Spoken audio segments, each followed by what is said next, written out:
is Pulisic better as a super sub? Is that what he's meant to be? And that's kind of what he's been for Chelsea so far, right? He hasn't solidified his starting spot. He hasn't been their go-to guy. Now Chelsea obviously has, I mean, just bags of talent, and the U.S. We're getting there. We got some nice players, but is he a super sub? What do you think? In his current form, I don't see him impacting a game for 90 minutes. So for players like him in his form, you almost just have to come on when the opposition's tired, you got heavy legs, so you can just come in and tear it up, opposed to starting the match when everybody's fresh. And then, to his credit, he gets fouled a lot. First thing that happens, he subs in the game against Honduras, hack down on his first touch. I mean, I think he gets fouled a lot, but he also goes down easy. And I don't know what the solution is for him at Chelsea, just because I don't think they play a system that favors him. I don't think that Tuchel is that good of coach, but we can talk about that on a different podcast, a different episode. But for me, if I was Christian Pulisic, I would be looking to get out of Chelsea, because he's the type of player that needs to be playing, needs to be having that confidence. And at Chelsea, just playing like this stop-start on the bench, injured, starting, I don't think he can get a rhythm. Absolutely. And so let's talk about his injuries. I mean, do you think that's what's holding him back at Chelsea? Like, if he gets a good run of form, let's not forget he scored, I believe, the game winner to send him to the Champions League final. He's obviously very talented, but is it the injuries that are holding him back from reaching that potential? Or is it just the fact that maybe he's not the guy we thought he was, and it's going to take growing into that talent and that potential, and he's just not there yet? I think it's a mixture of both. So as U.S. fans, we always overhype our players and always put additional pressure. So I think there's that aspect, but I think as well, you've mentioned this, and I'll bring it up and you can discuss it. The dude needs to put on some weight. He needs to muscle up. He needs to get on the Adama Traore human growth hormone, whatever the fetch is going on. He needs to get on that Sadio Mane, Mo Salah, that Eden Hazard, whatever Eden Hazard did, because pre-Real Madrid. Yeah, pre-Real Madrid, absolutely. But, I mean, he's a slight guy. He's a little guy. He's not, in my opinion, he's not fast enough to be as small as he is, right?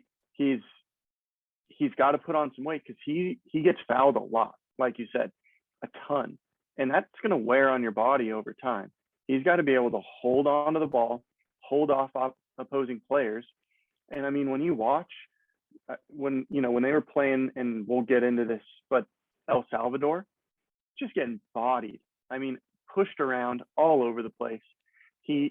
I think he could do well to put on maybe 10, 15 pounds of muscle. Maybe that's too much, but the guy needs to get a little bit bigger, I think, for one, career longevity, and two, just to be able to impose himself, in the game a little bit more, hold people off. I mean, you watch Sadio Mane, guy's a freak.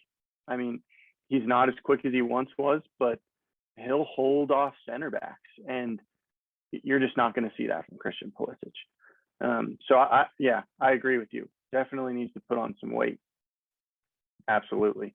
Yeah. But the question really is, is he just better as a super sub? You soften that defense, and he can use his skills. He's shifty.